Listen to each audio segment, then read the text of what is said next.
silence, keeping our prayers, especially that Marine that just passed away from that helicopter training crash.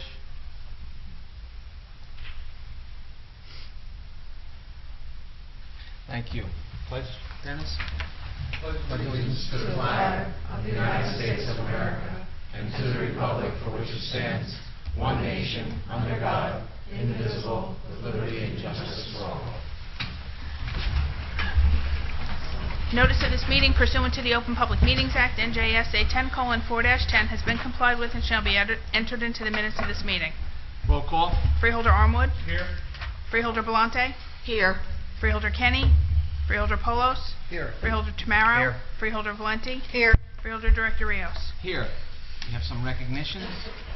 Yes, a few this evening. First is proclaiming May as Older Americans Month in Middlesex County, and also proclaiming May 2015 as Mental Health Awareness Month in Middlesex County. And we also are recognizing Yordani Tavares on his Eagle Scout Court of Honor, and recognizing the 2015 Community Awards recipients as selected by the Knights of Columbus Council 257. Is there a motion to adopt? Motion. Second. Motion by Freeholder Valenti, seconded by Freeholder Tamaro. Roll call. Freeholder Armwood. Yes. Freeholder Belmonte. Yes. Freeholder Polos. Yes. Freeholder Tamaro. Yes. Freeholder Valenti. Yes. Freeholder Director Rios. Yes. We have If Freeholder.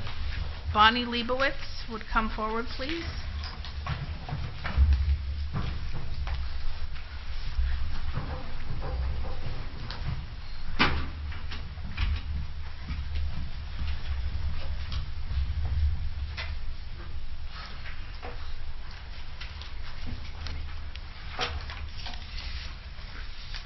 President John F. Kennedy originally proclaimed May as Senior Citizen Month in 1963, and President Jimmy Carter later renamed it Older Americans Month. And the theme for Older Americans Month this year is, in quotes, "Get into the Act," named especially to recognize and celebrate the 50th anniversary of the oldest American act, which President Lyndon Baines Johnson signed into law in 1965. This act provides services which help older adults remain healthy and independent by promoting and engaging in activity, wellness, and social inclusion, emphasizing home and community-based services that support independent living and support some of life's most basic functions, such as bathing or preparing meals, ensuring community members of all ages benefit from the contributions and experience of older adults. Programs to support family caregivers address issues of exploitation, neglect, and abuse of older adults. In Middlesex County, we have over 300,000 people aged 60 and older, and Middlesex County is committed to helping individuals live longer, healthier lives in the communities of their choice for as long as possible. And it is my great pleasure to introduce Bonnie Leibowitz, who's the chair of the Middlesex County Office of Aging and Disabled Services Advisory Council, and also the director for the Monroe Township Senior Center, to accept this proclamation. Bonnie is a leader and an advocate in both Monroe and in the county, and is a wonderful representative of the many people working daily through the county to support and improve the lives of our older residents. Bonnie, this is for you. Would you like to say a few words? Thank you so much. On behalf of the Advisory Board of the Middlesex County Office of Senior and Disabled Services, I want to say thank you. Thank you for all the support that all of you give to us throughout the year, not only in the month of May, but throughout the entire year for our older Americans. So on behalf of our older Americans in Middlesex County, I also say thank you so much for this.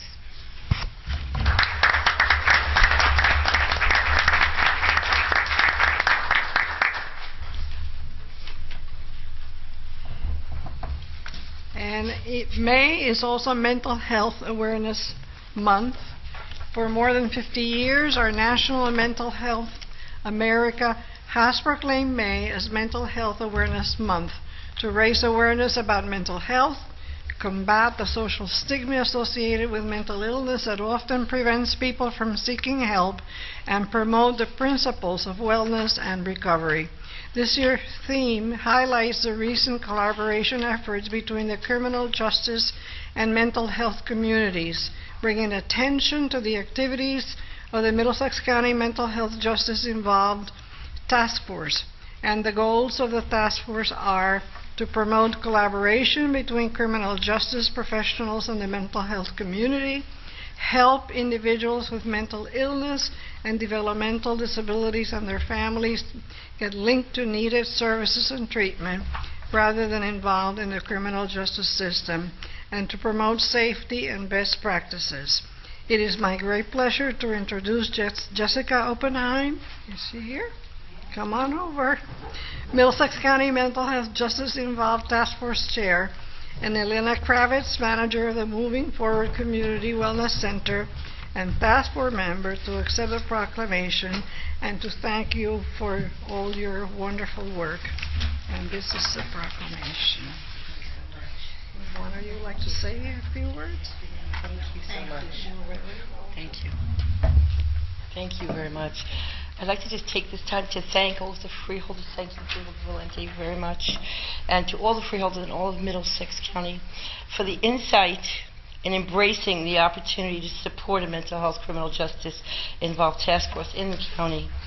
As manager of a local community wellness center, I have, with a very open door policy, I see the necessity of the mental health and criminal justice systems coming together in collaboration as the only way to devise creative solutions to improve responses to persons with mental illness, and also to eliminate unnecessary rest and a drain on the resources of the criminal justice system, the county and state budgets, and all this while increasing behavioral health, safety, and safety outcomes.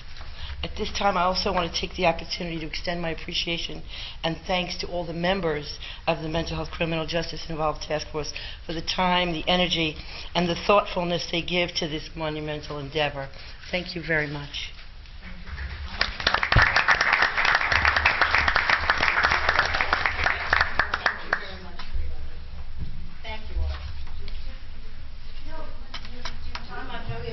Agenda. I just want to communicate to all of you as the chair of the committee that we take this as an honor but also as a mandate, and we appreciate your support, the support of the prosecutor's office that we've had, the support of the Mental Health Administration through Penny Grandy, all of you for understanding, recognizing the need for this collaboration between criminal justice and the mental health community. We're going to move forward. That's our goal. We're going to bring Middlesex County into the 21st century. We're going to make sure there's communication, good training. All the feet on the ground are going to be moving in the same direction. Our goal is public safety for everyone to be able to live comfortably and happily and safely in our community. So thank you very much for your time.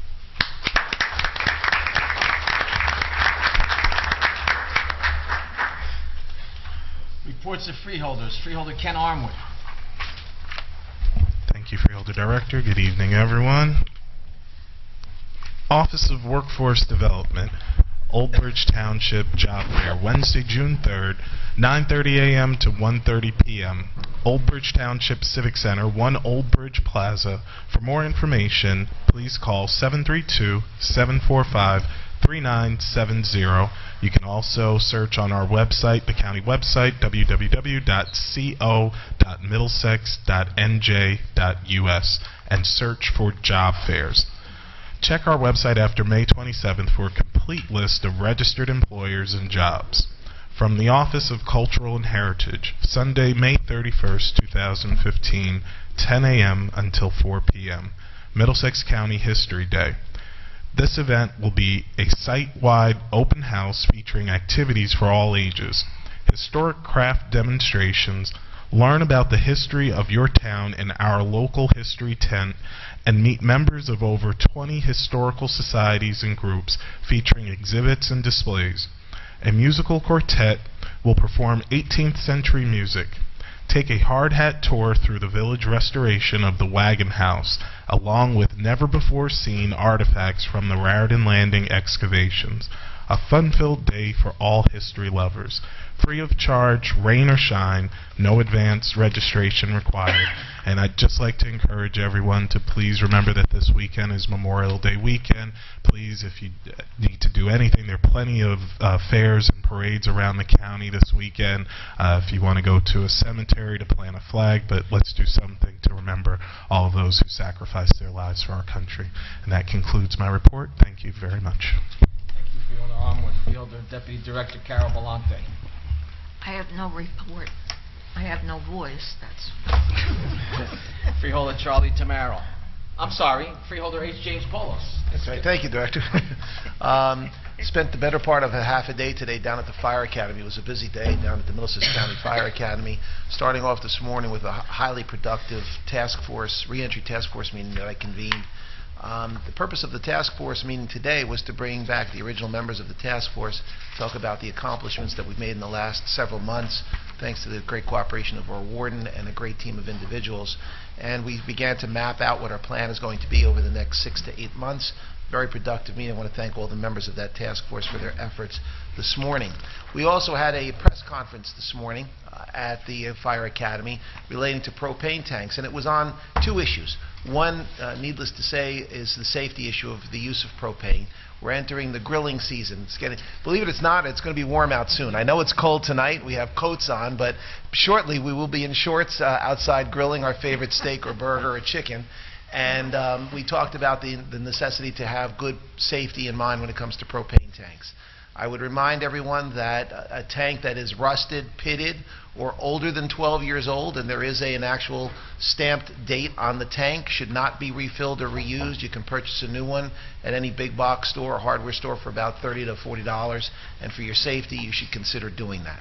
We also, through our, and that was really through our fire marshal's office, that information. Through our Division of Consumer Affairs under Billy Deinzer, we also did some consumer awareness today to let people know that there has been a significant increase in the number of propane tank exchanges. These are the places when you go to the local gas station or Rite Aid or big box store retailer, you'll notice that they have those cages where you can bring your old propane tank, do a quick exchange, pay for it, and take a new propane tank with you. Extremely convenient, very safe. You actually sometimes can exchange an older tank for a newer tank. So there are a lot of benefits to the tank exchange. But what we did want residents and consumers to know is that the amount of propane that's within those tanks is actually 25% less than what you would get if you took your own tank to one of the 25 or so filling stations that are licensed within the county and actually had your tank filled up. People recognize those small white tanks as 20-pound tanks. Most people recognize it that way. Well, they're supposed to have 20 pounds of propane in it. In the tank exchanges, the propane amount is actually 15 pounds. We're not suggesting that there's anything inappropriate or illegal about that, but we do think that knowledge is important. And we have found a number of consumers who were actually unaware of the fact that the tank that they were exchanging for only had 15 pounds of propane in it. So we wanted to at least make the consumers informed. Good informed consumers become good consumers, to let them know that there are alternatives. That clearly is a convenient way to go, but if you're looking to get a little bit more propane in your tank to have it last a little longer and also pay a little less, you may want to reconsider getting it refilled at one of the filling stations that exist throughout the county. The list of those stations actually are on our website, so if you're interested in doing that, you may do so. 2 items on the Year of the Volunteer. You know that we're working through 2015 to improve recruitment of our volunteer firefighters and volunteer EMS people. We also want to not only increase recruitment, but increase retention. And I wanted to let you know that the Middlesex County Regional Chamber of Commerce is going to be dedicating time at their next Mayor's Summit, which is coming up on, I believe, June 9th. And they're going to be focusing on volunteerism. They have several mayors who are going to be participating. They're going to be advertising and promoting this issue widely and hoping to get a good dialogue to begin. This will build upon the success that we had at the last meeting, where Assemblyman John Wisniewski announced that he will be supporting the resolution of this Freeholder Board to ask the state of New Jersey to create a statewide task force on volunteerism to focus on all of the important issues of recruitment and retention so we can continue to have a strong first responder base in all of our communities. So we thank him for that. And last but not least, I was in East Brunswick the better part of the afternoon today. Actually, I just got back about 30 minutes ago. I got there around 2:30 for a large fire at a condominium complex. Unfortunately, 5 or 6 units were affected, but what I did want to report is that East Brunswick really responded in a wonderful way. I was impressed. I got there very early at the scene with the number of firefighters that were able to respond, EMS, police officers. They really managed it and handled it very well. Our Middlesex County Fire Marshal's office also responded, and at the same time we had a second call in Middlesex Borough for a 2-alarm blaze. So it was a busy afternoon in the county when it comes to fire, but I think everyone should be comforted by the fact that we have wonderful first responders who do a great job. Thank you, Director. Thank you, Freeholder Polos. Freeholder Charlie Tamaro. Thank you, sir. I'm happy to report that the Office of Parks and Recreation is gearing up for a busy summer, a time when our residents fill the parks, enjoying the weather, and taking part in our outdoor activities. During the first week of June, the Parks and Recreation and Entertainment publication Park Scenes will show up in the mailbox available and also be available on our website.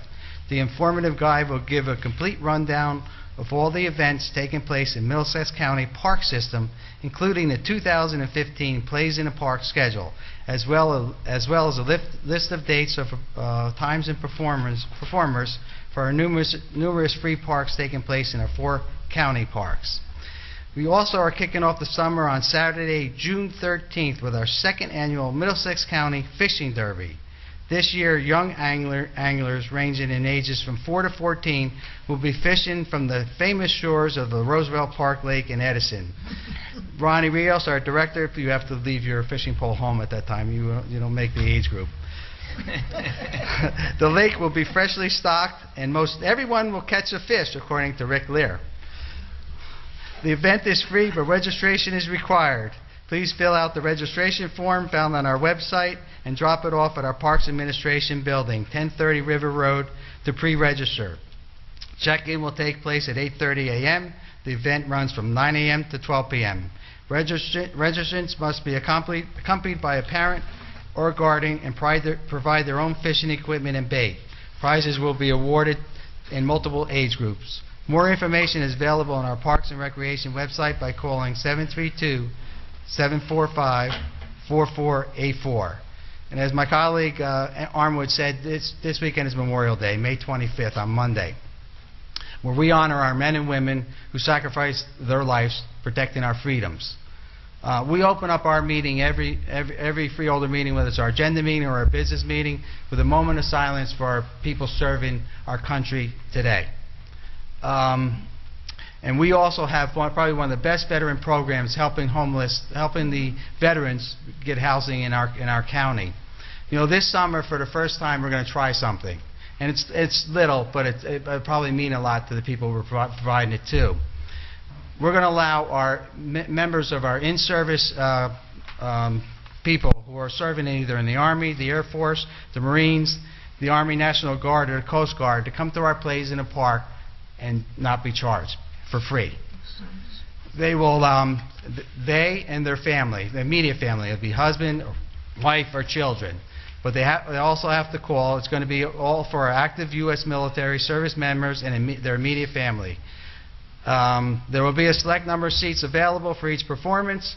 Service members are asked to call the Parks office at 732-745-3936 for reservations prior to the show, and proper ID will be required. So I think this is a great program, and hopefully our servicemen and women take advantage of it and enjoy a night out at our plays in the park, which you'll really enjoy because they are high quality and Broadway on performances. So with that, thank you, Director. Thank you. Thank you, Freeholder Tamaro. Freeholder Blanquita Valenti. Thank you, Freeholder Director. First of all, I would like to mention that we have been having birthday bashes for 90-year-olds all through this month. We've had 3 already and 1 more to go next week in Edison. And I want to thank Lila and her staff for the magnificent job they have done. Think about Lila. Okay. Also, the veterans had their event over by the Fire Academy, distributing flags for the graves of veterans. And it was a 2-day event, and they were there very, very busy. I stopped by to see them, and they were doing a wonderful job. And on Thursday, June 11th, from 6 to 9 p.m., the film Girls Rising will be screened at the Crossroads Theater located at 7 Livingston Avenue, New Brunswick. It's hosted by the Middlesex County Offices of Human Services, Middlesex County Human Services Advisory Council, and the Community Food Alliance and New Brunswick Cultural Center. The purpose of the film is to encourage individuals to become champions for girls' education and to create meaningful change for communities, to become advocates for policy change to support the education for girls. The film shares the story of 9 unforgettable girls from around the world who confront tremendous challenges and overcome nearly impossible odds to pursue their dreams. Viewing of the film is free of charge. However, space is limited and registration is required. Register to attend by calling Mr. Al Karim Camel in the Office of Human Services at 732-745-4042. And that's the end of my report, Director. Thank you, Freeholder Valente. I just have a few comments to make. I, along with some of my Freeholder colleagues, were able to attend the college graduation at the county college, Middlesex County College, and I have to say, again, we had a superb graduation commencement exercise. It was really beautiful to see so many graduates, so many people take advantage of our college, which is a great institution, provides a great education at a great cost savings to many families, and it was really nice. I also attended the Career Training Center graduation, which was held at the college yesterday, and it was nice to see so many graduates there taking advantage of another opportunity to further their careers. And I also want to encourage everyone, this weekend is Memorial Day weekend. There are numerous Memorial Day services throughout the county. I urge everyone to attend one, keep our troops in your prayers, and remember that those that made the ultimate sacrifice for our freedoms that we enjoy today. And we can't thank our veterans enough for what they have done. Excuse me. Okay, Mr. Kelso, any resolutions to be added? There are none. Any resolutions to be amended? There are none. Any resolutions to be held? There are none. Any resolutions to be voided? There are none. This time I'd like to open the meeting to the public on any resolutions that are listed on the agenda.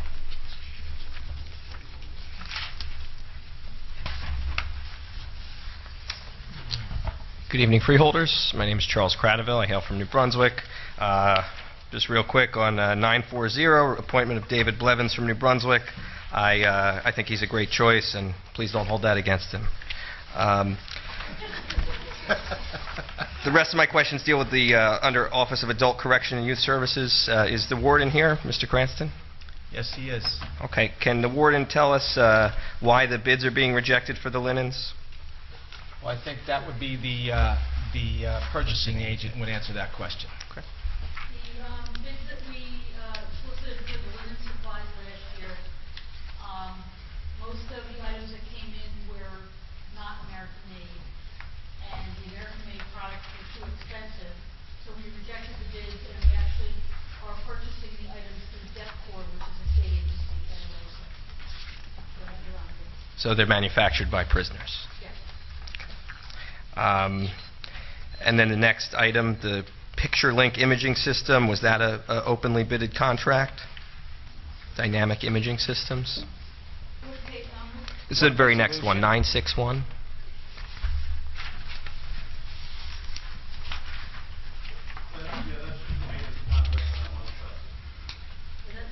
Yes, that's just a maintenance contract, and it's licensed and proprietary, so no, it's not. It's not bid. It's bid.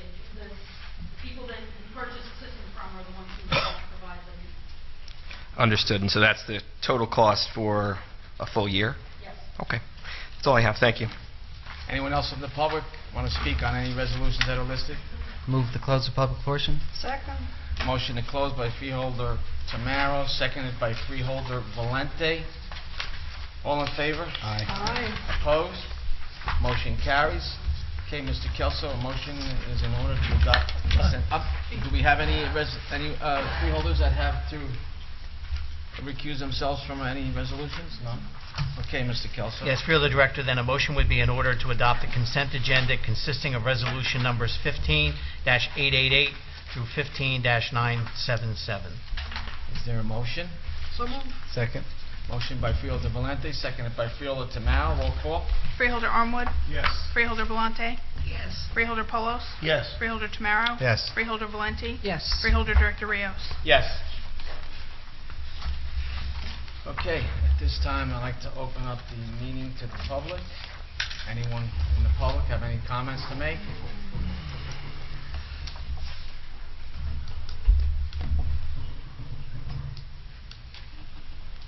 State your name, your address. You have 5 minutes. Good evening, members of the Freeholder Board. My name is Charlie Cradaville. I hail from New Brunswick, and I need to ask about under what circumstances did the last warden leave his position? He retired. He retired. There was no problems. He wasn't forced He out. retired. He didn't resign in disgrace. He retired. Okay, so it wasn't because the county taxpayers were forced to pay $325,000 after the death of Humberto Alfonso, who died when prison guards pepper sprayed him in the face while he was handcuffed. He retired. It wasn't because a man named Eric, who was deemed a suicide risk, hung himself with a bedsheet, and 2 Middlesex County corrections officers were indicted for falsifying records saying that they had checked on him every half hour when they had not. It's not because of that. He retired. It's not because Corrections Officer Wendy Piteous was sued for, and this one is sickening, groping, fondling, and forcing a female inmate to masturbate for the corrections officer's own sexual gratification. It wasn't because of that. It wasn't because this woman claimed she was promised more food if she showed her breasts to the corrections officer. It wasn't because this woman was forced to shower in front of the corrections officer and sued the county around the same time that the warden retired. It's not because of that. He retired. Why was there no announcement of the new warden taking over? We properly advertised it, posted for the position for a new warden, and we went through the vetting process of interviewing people for the warden's position, and we selected the warden that we currently have. Okay.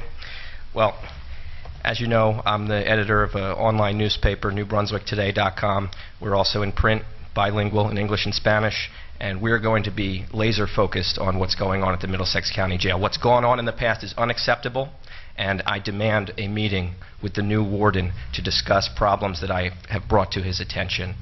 Is the warden going to be able to meet with me? Can you ask him? You'll have to call his office tomorrow, and he would afford you a meeting when his schedule permits. So he will afford me a meeting. I would assume that he would be able to afford you a meeting. Okay. Well, I've presented him with that, and I just want to say I'll be at the next Freeholder meeting with more information to share with you, and I hope by that time I've had a chance to meet with the warden and discuss the issues that I have. Thank you. Thank you. Anyone else in the public? State your name for the record and address, and you have 5 minutes. My name is Clifford Jefferson L. Bay, domiciled in the Old Bridge Territory of the New Jersey State Republic. Good evening, board members, elected officials. Good evening, citizens. I'm here in regards to the last meeting in which we attended in regards to, if I'm not mistaken, it was the county council who made a remark in regards to the county clerk's obligation to grant full access to the public record according to Article 4, Section 1. It says that full access should be given on the public record for acts, recordings, and judicial proceedings.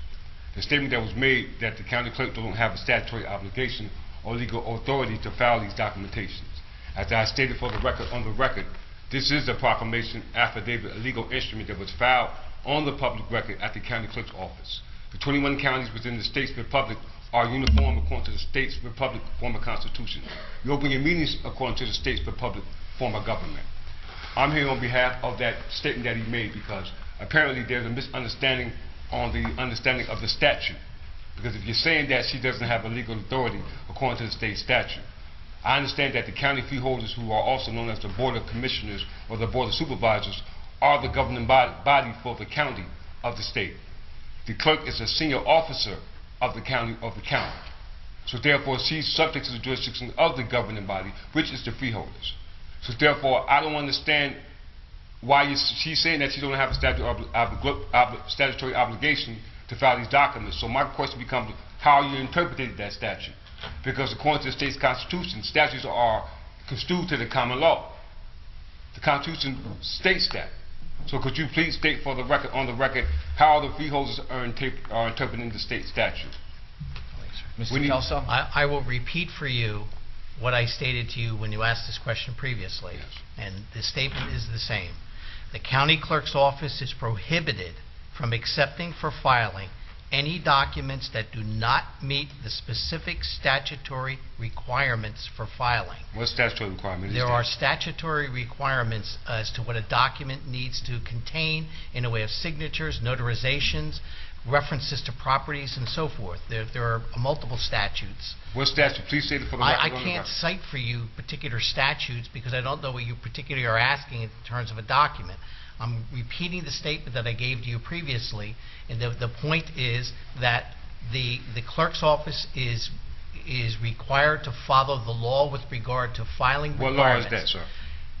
What law? Sir, please state for so the I'm record. not going to argue with you. There are multiple statutes that deal What with statute are you specific referring to? I'm not going to cite the statute off the top of my head because I don't have it here. Is it New Jersey state statute annotated? New Jersey state statutes. New Jersey state statutes. Well, that's construed to the common law. Am I right? No, statutory authority is specifically legislated Administrative code. No, it's Administrative not code. the administrative code. For the state of It's New Jersey. New Jersey statutes. Sir, you are a legal counsel Yes, I for am. the county clerk.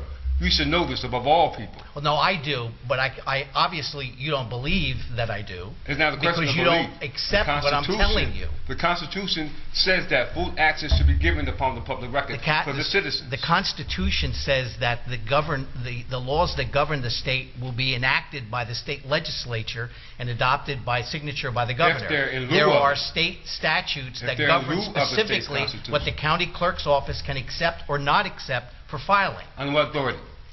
Of the authority of the Constitution. The legislature enacted Please state laws. that for the record. I just did. No, you didn't. You're not even giving me any laws. I just stated It's the law. not my responsibility Yes, to it do is, sir. your legal research. I My know the law. responsibility I is know to the give law. advice to this board I know the law. and the You're not county even clerk's You're not even office. an elected official, sir. You were appointed by the governing body, which is the That's freeholder. correct. So you have no authority to even speak on this board. Yes, he does. No, he does you not. You don't conduct this meeting. I'm not conducting. We do. I'm a citizen. And we elected through the you. chair, through the director, We elected will you. say who speaks You have from no this. authority If outside you of have the a citizen. question, your question will be answered, and I will direct who will answer that question for you. Please. I directed our county counsel Okay. to answer your question. He didn't answer my question. He answered your question. You may not like the answer, I don't but like it. that's the answer that he gave you Well, that is correct. Let it be by known for law. the record that I will be at the county clerk's office tomorrow morning to speak in regards to this matter. Because you putting it on her and she's putting it on you. So apparently somebody has breached their fiduciary duty to the public trust. I will be at every county meeting from this day forward, and I will prove and state the law for the record on the record, so that the citizens can bear witness that there is some de facto-ness going on. Time. Because the New Jersey state statute is de facto, which Thank is you. unconstitutional. Thank you. I'll rest my time. Anyone else in the public that would like to speak? State your name for the record and your address, and you have 5 minutes. I am Erwin Lee John Twinnell. I am domiciled in Plainfield Territory. Mr. Chairman, members of the Freeholder Board, fellow citizens, I'm here in regards to, yes, filing proclamation pages. Proclamation pages in the sense that I desire to be known amongst the public as a Moorish American. Mr. Chairman, I direct the question not only to you but to the citizens at large in general. Was there a time in history in which I was prohibited from drinking from a water fountain? And under what statute was that authority derived from? Slave masters were able to file with the county clerk. They were allowed to file property. And they were allowed to file people as property. What state statute derives from that? Because when I look at the Constitution, it says that all men are created equal. So when we do come to these meetings, it's not to show out. It's not to embarrass anyone. But it's to bring to the light a truth that's really been buried for a long time. And it continues to be buried by the appointed acting authority. So under which statute grants the county clerk the authority to deny citizens the right to proclaim? Because I'm a free man. I am a free man. I am not a slave. The history of this country, yeah, it's protected behind the Constitution, and yet we act like it doesn't really exist. We act like the state statutes are the supreme law of the land. So when I stand here before you and say I am who I say I am a Moorish American. That's for the record. And when I say for the record, I go to the county clerks. I can go to all 21 county clerks and they're all in collusion to say, oh no. So does the county clerk take a position to say that I am not a free man?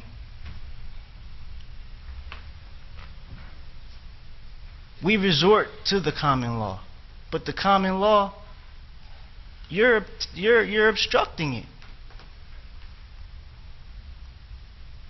We're dealing with people's lives. We're dealing with nations. We're dealing with communities.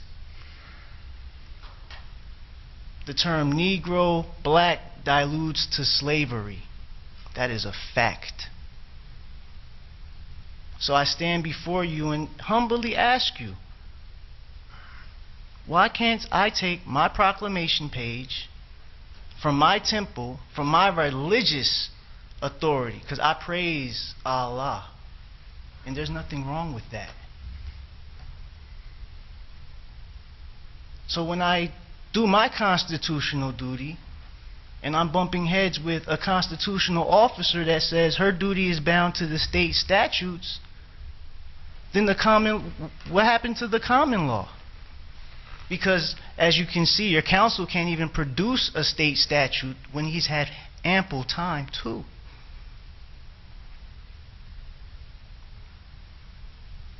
I thank you for your time, all of you.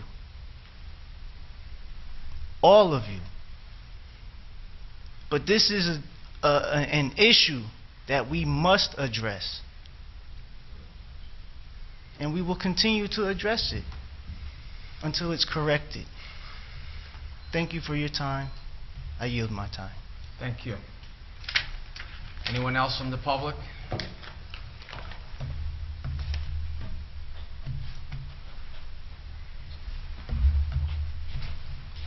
Please state your name and address, and you have 5 minutes. Yes, sir. My name is Mark Homer, H-O-M-M-E-R. I reside at 435 Otis Road in North Brunswick Township. Good evening, freeholders.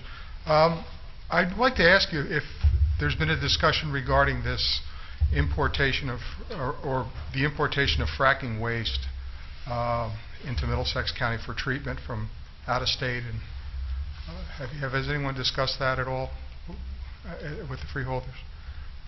We had people come to the last meeting. Yes. And made comments that they had concerns about it. There is no fracking material coming into the county. Uh-huh. What I'd like to propose is that there would be a ban on doing that for public health reasons. And I'm just wondering if anyone up there has any opinions on this, if they could discuss it. We would have to review that a little more and do some more research on that, to Okay. consider that, to see what our responsibilities and what kind of those are things that are regulatory or statutorily controlled by Yeah. either the DEP, EPA, or DOT, or ICC. Well, I guess the treatment of it would be controlled by those agencies, but what I would like to suggest is that the freeholders would have a resolution that would ban the importation of this waste into our county for treatment. The reason for that being something I just looked up here just a little while ago is that a lot of these sludges and the sludges that's produced from fracking waste is radioactive, and Pennsylvania at this point is considering changing their importation laws to allow for a greater dilution of these sludges because it becomes so radioactive in the sludge and in the landfills, and when they're worried about contaminating their landfills with radioactive waste. And I just think that that's something, just as an example, is something that Middlesex County should also consider because of the health hazards and possibly the additional costs of treating radioactive waste that go beyond the short-term cost of treating a typical wastewater sludge.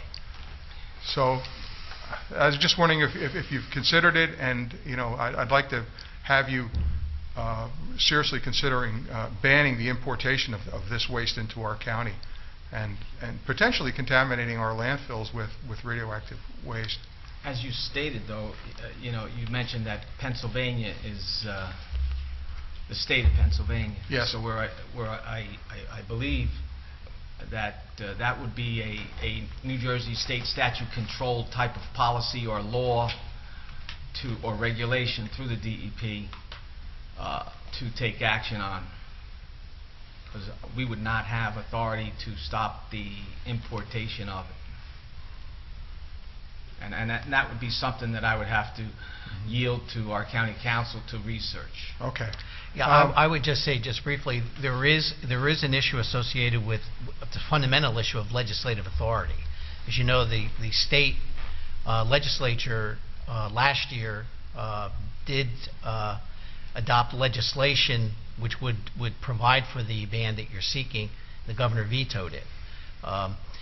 And the question of whether the state, through its legislative authority, can actually do that ban versus whether the county can do that within its own confines is a fundamental issue of authority. Mm-hmm. There's also an issue associated with interstate commerce and whether or not you can ban as a result of certain clauses of the Interstate Commerce Clause, as to whether or not you could actually ban the transportation.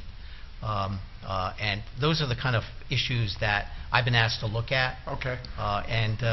Because obviously if the county wants to consider in some form or another some action with regard to those materials, whether it be transportation, whether it be storage, whether or not even utilization by the various municipalities, which was something that was raised at the last meeting, requires research that we are really looking at this point in time. But again, the fundamental issue for a freeholder board is what authority do we have to impose those types of restrictions on municipalities within the county, and then, as I stated previously, legislating transportation issues that go beyond the county borders. And again, unfortunately, for your purpose, I think the governor did veto. But the basis that they vetoed are the same issues that we're looking at as a result of being asked to by the director. Thank you, Mr. Kelso. Thanks. Thank you, freeholders. Anyone else in the public? Please state your name and address, and you have 5 minutes. Harold Soretsky, 36 Highland Avenue in Highland Park. And I just want to expand briefly on some remarks I made last Thursday. And I commend you for your courageous vote to ban fracking from this county. And I just want to point out that there have been some studies that have tend to show that fracking wastewater in storage can be more dangerous than the fracking itself. And I realize there are some potential legal difficulties involved, but I just want to point out that the effect on drinking water is considerable, even if they're put into, there's some cases put into rivers that are not used for drinking water, but they find their way into rivers that do provide drinking water. Also, if the method of storage is by injecting them into the ground, this too has been shown to cause earthquakes. So there have been studies, Yale, Duke, Stanford, that tended to indicate this. And I just wanted to point out that this is a considerable danger, and for us, a more immediate danger than fracking itself.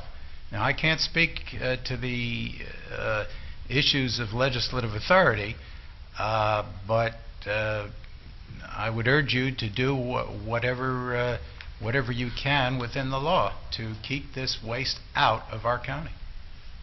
Thank you. Anyone else in the public? Move to close the public portion. Second. Motion to close by Fielder Tamaro, seconded by Fielder Valente. All in favor? Aye. Opposed? Motion carries. Is there a motion to adjourn? So moved. Second. Motion adjourned by Fielder Valente, seconded by Fielder Tamaro. Roll call. Freeholder Armwood? Yes. Freeholder Volante? Yes. Freeholder Polos?